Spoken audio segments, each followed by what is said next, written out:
आई, मला जरा बोलायचं होतं तुमच्याशी.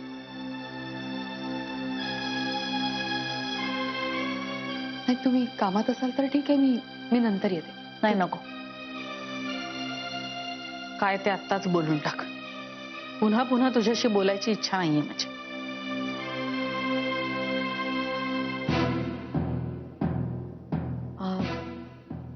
काय नाही, नवरात्र जवळ आली आहे ना.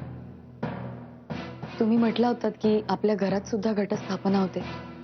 मला फक्त एवढंच विचारायचं होतं की काय काय तयारी करायची आहे, म्हणजे आपण या विषयावर तू बोलायला आली असशील तर तशीच परत जा.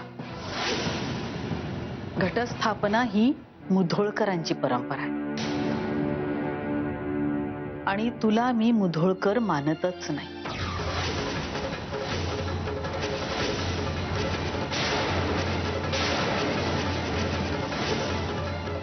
आई, पण मला मान्य आहे आम्ही तुझ्या घरामध्ये भाडेकरू म्हणून राहतोय, पण त्याचा आणि घटस्थापना तू करण्याचा काहीही संबंध नाही. आणि आणखीन एक गोष्ट लक्षात ठेव,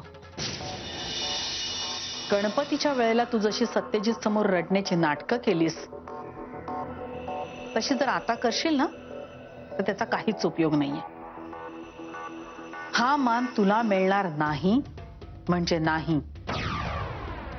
कारण गणपती हा ऑफिसचा होता, पण घटस्थापना मुधोळकरांची.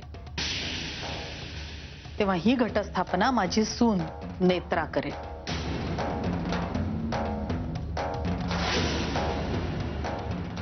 आता ह्या गोष्टीवरून जर तुला आम्हाला घराबाहेर काढायचं असेल